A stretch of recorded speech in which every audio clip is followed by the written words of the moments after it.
visite-là initiée par la DGPU et en relation avec le gouverneur. Donc il y a une semaine ou deux, au niveau de la DGPU, nous faisions une visite pour nos opérations préventives pour le pôle, dans une optique d'endiguer les risques d'inondation dans le pôle. Nous avons vu que la situation à certains points était alarmante et nécessitait l'intervention à l'appui du gouverneur.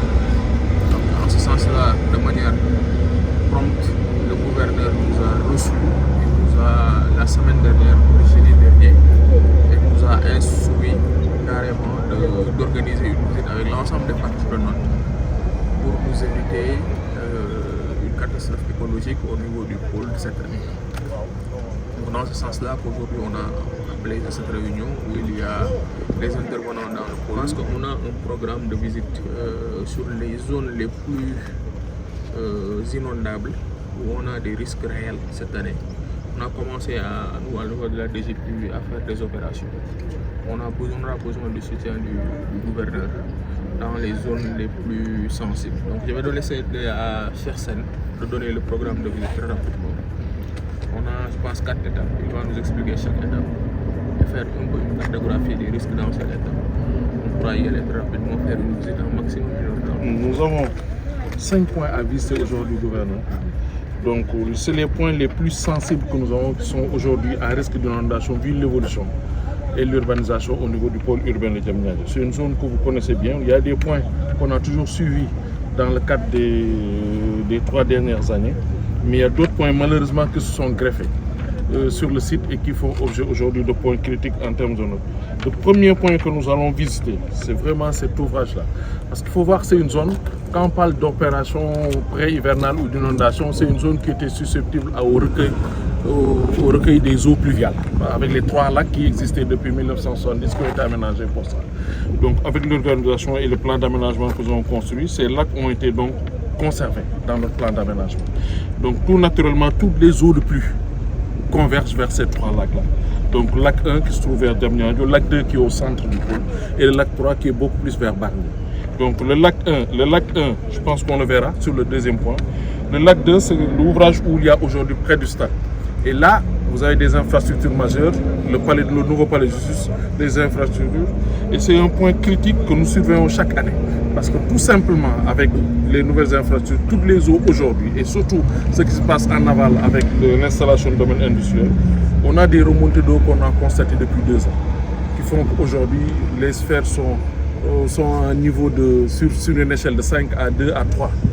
Aujourd'hui, au niveau de la nation. L'année dernière, je pense qu'avec les nouvelles pluies, nous étions même au bord de la route, presque près au niveau des sphères ministérielles, avec les prévisions météorologiques. Donc c'est un point critique que nous tenons particulièrement à surveiller. Je pense que nous le verrons. Nous irons vers le lac 1, globalement, avec surtout le Centre national d'oncologie. Et nous voyons aussi le nouveau aménagement qui a été fait, surtout avec l'interface avec le domaine industriel aujourd'hui, que nous verrons avec les risques de perturbation cette année énormes que nous avons constaté dans la zone. Nous aurons aussi vers le lac 2, surtout pour parler un peu des exutoires, de l'eau. Parce que le réel problème, c'est qu'on se rend compte que les eaux commencent relativement à être piégées au niveau du pôle. Au lieu de partir vers un écoulement naturel maintenant, nous avons beaucoup d'obstacles qui freinent maintenant l'eau et sur le circuit des vases communautaires, on risque d'avoir une remontée des eaux vers les ouvrages qui sont déjà construits. 4, nous aurons aujourd'hui à aller vers l'ouvrage du terre. Parce qu'avec la gare terre, surtout la plateforme de terre, le gouverneur vous en savez quelque chose. C'est 1 à 2 ans, nous avons pris des mesures qui nous avaient permis de souffler. Mais on verra avec la Joroute, avec la construction du nouveau pont, le risque c'est encore nouveau, avec donc le pont qui est en train d'être construit. Et nous aurons vers l'ouvrage de Bargny parce que toutes ces eaux, surtout sur les 2 lacs, vont vers le Khouloup, vers l'ouvrage de Bargny qui se trouve au niveau de la RN2.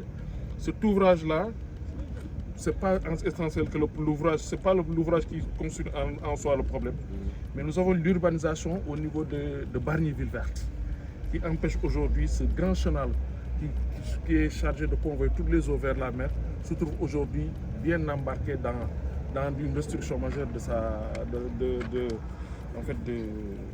la largeur de ce canal naturel-là qui est là. Donc, le quartier type barrage. Type barrage. Donc, voilà, 4 types barrages. Les premières grosses pluies, on les aura à partir du 27-28 juin, donc d'après dans 10 jours. Gouverneur? Très bien, s'il n'y a pas d'observation, je crois qu'on peut d'ores et déjà se réjouir de la présence de tous les acteurs. Je crois que tout le monde est présent. Alors le principe, c'est qu'au niveau de chaque étape, on pose le problème et qu'on retienne les solutions.